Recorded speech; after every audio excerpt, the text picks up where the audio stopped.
నువ్వు ఏడ కూర్చున్నా నీ పని జరగల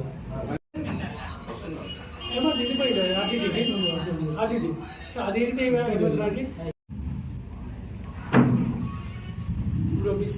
రెండు కదా నీకు కావాల్సింది. వాళ్ళు మా తండ్రి పేరు అల్లబకాసు, వాళ్ళ పేర్లు చెప్పమంటారు. భూషణ, చిత్తమరప్ప, మల్లికార్జున, ఆదినారాయణ,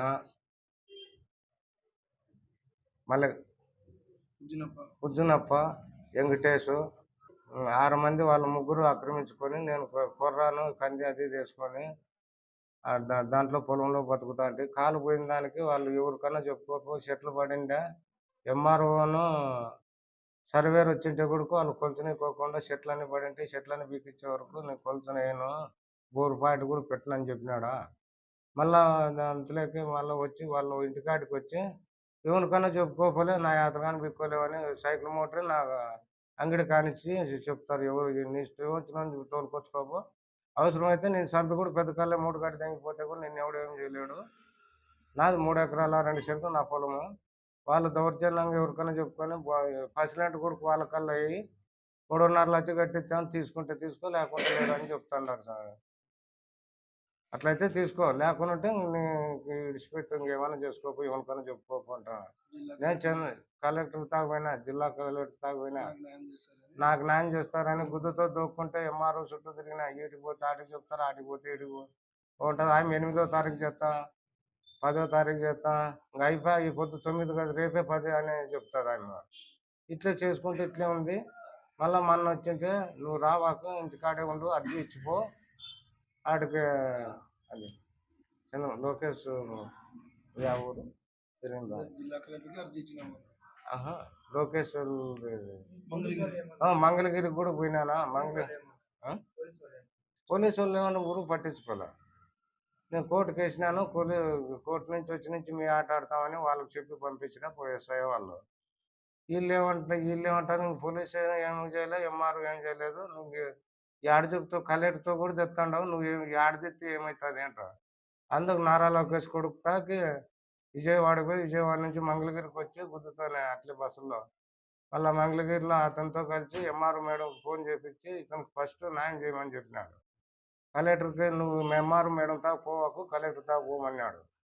2వ తారీఖు కలెక్టర్ తా పోయి కలిసి అతనికి అర్జీ ఇచ్చి పోయింటే ఇప్పుడు కూడా ఎవరు ఏం పట్టించుకోలే. ఎస్పీ తాగిపోయింటే ఎస్పీ కూడేరు పోలీసు వాళ్ళు వస్తారు పోయినా ఒకసారి చెప్పా, సింగనమాల పోలీసు వాళ్ళు వస్తారని ఒకసారి చెప్పారు. ఎవరు రాలా. ఎవరు నా పొలం చూస్తే ఎవరు పట్టించుకోకుండా నేను మందు తాగి చచ్చేది ఒకటి తక్కువ సార్. వెనకచెర్ల గ్రామానికి చెందిన శిక్షావళి ఈరోజు కోర్టు నుంచి ఆర్డర్ వచ్చినా కూడా ఒక ఎంఆర్ఓ ఆఫీసు, ఒక కలెక్టర్ ఆఫీసు, ఒక ఎస్పీ కూడా సేవకి వేసుకోలేదంటే ఎంత దారుణం ఒకసారి ఆలోచన చేయండి. ఎస్పీ ఏం మాట్లాడినాడు, అయ్యా నాకు ఇట్లా అన్యాయం జరిగిందంటే ఉన్నత గార్లదిన్న పోలీస్ స్టేషన్ సంబంధించింది కానీ సింగనమాల పోలీస్ స్టేషన్ పంపిస్తానంటాడు. ఎంతవరకు నేరము? ఎవరు ఏం చేసినా మనకి న్యాయం అనేది జరగాల. ఈ రోజున మనకు ఒక అన్యాయం అనేది జరిగింది. ఈ న్యాయం జరగాలంటే ఎంఆర్ఓ మేడం ఒక సర్వే చేసి ఆ శిక్షావళిది 3 ఎకరాల 2 సెంట్లు భూమి అతను తొక్కించి పోలీస్ ప్రొటెక్షన్ కూడా వచ్చి అతనికి భూమికి ఇచ్చేయాలని చెప్పి మరీ కోరుచున్నాము. ఈరోజు కలెక్టర్ ఆర్డర్లో కలెక్టర్ ఆఫీస్లో అర్జీ ఇచ్చడం జరిగింది. చంద్రబాబు నాయుడు కొడుకు లోకేష్ దగ్గరికి పోయి ఈ న్యాయం అంతవరకు కాలు లేకుండా దొగ్గాడుకుంటే పోయి ఆయన పోయి అడిగినా కూడా ఎంఆర్ఓ ఫోన్ చేసిన కూడా ఎంఆర్ఓ కూడా ఇంతవరకు చెవుకేసుకోలేదంటే ఒక రాజకీయ బలం ఎంత ఉంటుందో, ఒక అనాథలకి సేవ అనేటువంటిది అందించలేకపోతున్నారు ఈ ఆఫీసర్లు. ఎంఆర్ఓ కావచ్చు, ఒక సిఐ కావచ్చు, ఒక ఎస్ఐ కావచ్చు, ఆఖరికి ఎస్పీ కూడా కావచ్చు, కలెక్టర్ కూడా కావచ్చు, ఎవరైనా కానీ ఈ రోజున అతనికి న్యాయం జరిగేదట. వచ్చే నెల లోపల అతనికి న్యాయం జరగకపోతే యార్లంక వెళతాము హెచ్చరిస్తున్నాము. కూడా ఎస్పీకి, కలెక్టర్కి, ఎంఆర్ఓకి వీళ్ళందరికీ కూడా ఒకటే చెప్తున్నాం, ఒక న్యాయం జరగాలి. అతనికి రెండు కాలు లేవు, చూడండి ఒకసారి. అందరికీ ఉద్యమ జై భీమ్. ఈరోజు శిక్షావళి గురించి మేము మాట్లాడుతున్నాం, ప్రెస్ మీట్ పెడుతున్నాము. ఆయన పొలంలో ఆయనే పోకున్నట్ల కొంతమంది పెత్తందారులు వ్యవహరిస్తున్నారు. 2024లో కోర్టు ఆదేశించినా కానీ ఆ కోర్టు ఆదేశాన్ని లెక్క చేయకున్నట్ల నువ్వు ఏం చేసుకుంటావు, నీకు ఏమన్నా ఎవరు దిక్కొచ్చుకుంటే పిలుచుకొచ్చుకో, లేదా నువ్వు మళ్ళా ఏమన్నా నీ స్థలంలో నువ్వే ఎంటర్ అయినా కానీ నిన్ను నరికి డ్యామ్లోకి కాలువలోకి వేస్తామని చెప్పి బెదిరిస్తున్నారు. దానికి ఆయన తరపు నుంచి నేను మాట్లాడుతున్నాను. వాళ్ళకి న్యాయం జరిగేంత వరకు మేమంతా అండ ఉంటామని మీడియా ముఖంగా తెలియజేస్తున్నాను. ముందుగా అందరికీ నా ఉద్యమ జైభీం. నా పేరు ఆర్ రామప్ప నాయక్. నేను జైభీంరావు భారత పార్టీ మాజీ న్యాయమూర్తి, ప్రస్తుత హైకోర్టు న్యాయవాది అయినటువంటి జన శ్రావణ్ కుమార్ గారి సారథ్యంలో అనంతపురం జిల్లా అధ్యక్షులుగా పనిచేస్తా ఉన్నాను. అలాగే మేము గడప గడపకి మీ సమస్యల కోసం మేము వెళ్ళినప్పుడు ఏదైతే పెనకచెర్ల గ్రామానికి చెందినటువంటి స్వేచ్ఛావులు ఉన్నారో వాళ్ళ గ్రామానికి కూడా వెళ్ళడం జరిగింది. వాళ్ళ గ్రామంలో ఏదైనా సమస్య ఉన్నాయని అడిగగా వాళ్ళు మా దగ్గరకు వచ్చి మాకు ఈ భూమి సమస్య ఉందని చెప్పడంతో ఇవాళ హఠాత్తుగా మీడియా సమావేశం ఏర్పాటు చేయడం జరిగింది. అందులో భాగంగా ఈ శేక్షావళికి 3 ఎకరాల 2 సెంట్లు భూమి ఉంది. ఆ 3 ఎకరాల 2 సెంట్లు భూమి ఉన్నప్పుడు కూడా అగ్ర వర్గాలకు చెందినటువంటి కొంతమంది వ్యక్తులు వాళ్ళ పేర్లు కూడా మీడియా సాక్షిగా చెప్పడం జరుగుతా ఉంది. నెంబర్ 1 ఆదినారాయణ, 2 చింతముప్ప, 3 మల్లికార్జున, 4 భూషణ, 5 వెంకటేష్, 6 ఉజ్జనప్ప.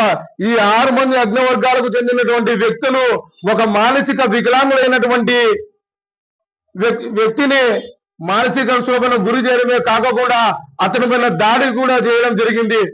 అలాగే నిన్ను చంపేస్తే నేను దిక్కెవరు అని భయం ప్రాంతాలకు గురి చేయడం ఇది ఎంతవరకు సమాచారమని కూడా ఈ సందర్భంగా నేను ప్రశ్నిస్తా ఉన్నా.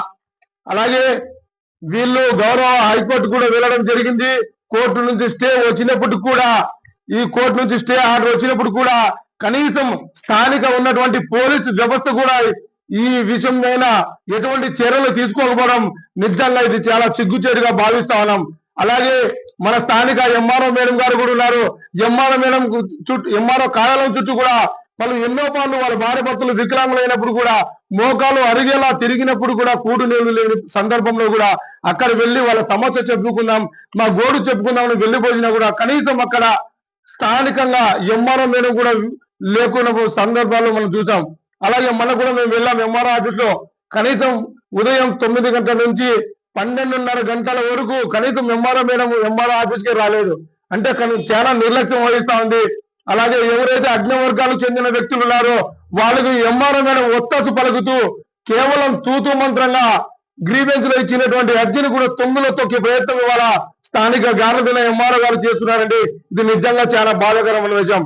ఇప్పటికైనా జిల్లా కలెక్టర్ గారు ఈ విషయం మీద చొరవ తీసుకొని ఎవరైతే అగ్ని వర్గాలకు చెందినటువంటి వ్యక్తులు స్వేచ్ఛావళి భూమిని ఆక్రమించుకొని సీనా చెట్లు వేశారో ఆ సీనా చెట్లు అన్నిటిని కూడా వెంటనే తక్షణమే తొలగించి ఎవరైతే భూమి పట్టాదారు పాస్బుక్ కలిగినటువంటి వ్యక్తులు భూదారులు ఉన్నారో వాళ్ళకి ఆ భూమిని స్వాధీనపరచాలని కూడా ఇవాళ జిల్లా కలెక్టర్ గారికి కోరుతున్నాం. అలాగే ఈ మీడియా సాక్షిగా అనంతపురం జిల్లా ఎస్పీ గారిని ఒకటే వినియోగించున్నాం సార్. గతంలో కూడా 2025 8వ తారీఖున ఇదే గాలదిన పోలీస్ స్టేషన్ లో కంప్లైంట్ ఇస్తే కనీసం సిఐ గారు కానీ అక్కడ ఉన్నటువంటి ఎస్ఐ గారు వాళ్ళు తూతూ మంత్రంగా వివరించడం ఇది ఎంతవరకు న్యాయమని కూడా ఈ సందర్భంగా నేను గుర్తు చేస్తా జిల్లా ఎస్పీ గారికి. ఇప్పటికైనా జిల్లా ఎస్పీ గారు స్పందించి ఎవరైతే బాధితులు ఉన్నారో బాధితులకు ప్రోటోకాల్ ప్రకారం ప్రొటెక్షన్ ఇచ్చి అగ్ర వర్గాలకు చెందినటువంటి వ్యక్తులు దౌర్జన్యంగా ఆక్రమించుకుని వాళ్ళ భూమిలో ఈ రకంగా గత 2 ఏళ్ల నుంచి సీనా చెట్లు వేసుకుని దౌర్జన్యంగా ఆక్రమించుకోవడం జరుగుతుంది. వీళ్ళు ఎవరైతే ఆక్రమించుకున్నారో ఆ అగ్ర వర్గాలకు చెందిన వ్యక్తుల పైన కఠినమైన చర్యలు తీసుకొని వాళ్ళ మీద వెంటనే క్రిమినల్ కేసులు నమోదు చేయాలని కూడా జయభీంరావు భారత పార్టీ డిమాండ్ చేస్తున్నాం. లేని పక్షాన పెద్ద ఎత్తున ఆందోళన కార్యక్రమాలు కూడా శ్రీకారం చుడతామని కూడా ఈ మీడియా ముఖంగా గుర్తు చేస్తా ఉన్నాం. ఈ రోజు ఒక దళిత ఎంఆర్ఓ అయ్యింది కూడా కనీసం గాలదినలో దళితులకు న్యాయం చేయలేకపోతుందంటే నిజంగా ఈ రాష్ట్ర ప్రభుత్వం చేసుకున్న సిగ్గుచేటుగా భావిస్తున్నాం. అలాగే స్థానిక గాలదిన ఎంఆర్ఓ మేడం గారిని జయభీంరావు భారత పార్టీ తరఫున ఒకటే హెచ్చరిస్తున్నాం. మేడం, మీరు ఎవరైతే దళిత బిడ్డలు వస్తే వాళ్ళకు న్యాయపరంగా న్యాయం చేయాల్సినటువంటి బాధ్యతను మర్చిపోయి ఇవాళ కనీసం మీరు ఎంఆర్ఓ కార్యాలయంలో కూడా టయానికి రావడం లేదని కూడా మాకు అన్ని రకాల సమాచారం ఉన్నప్పుడు కూడా కేవలం ఒక దళిత బిడ్డని కూడా మేము గౌరవిస్తున్నామంటే అప్పటికైనా మీరు అర్థం చేసుకోవాలని కూడా ఈ సందర్భంగా హెచ్చరిస్తున్నాం. అలాగే మీకు ఏదైతే ఆర్డీఓ కేశవనాయుడు గారు ఇవాళ చెప్పారో ఆ మాట కట్టుబడి జనవరి 25వ తారీఖు లోపల షేక్ షావలి అనే బాధితుని అతని పొలంలోకి స్వచ్ఛందంగా వెళ్ళాలని ఈ మీడియా ముఖంగా నేను హెచ్చరిస్తా ఉన్నాం. లేని పక్షాన పెద్ద ఎత్తున జేబీఎంరావు భారత పార్టీ ఆధ్వర్యంలో ఆందోళన కార్యక్రమాలకు శ్రీకారం చుడతామని కూడా ఈ సందర్భంగా హెచ్చరిస్తా ఉన్నాం. ఫాలో చేయొచ్చు కదా అండి ప్లీజ్, ఫాలో చేయొచ్చు కదా అండి ప్లీజ్. అందరికీ నమస్కారం. మీరు వీడియో చూస్తున్నారు కానీ సబ్స్క్రైబ్ చేసుకోవడం లేదు. సబ్స్క్రైబ్ చేసుకోండి, మాకు సపోర్ట్ చేయండి.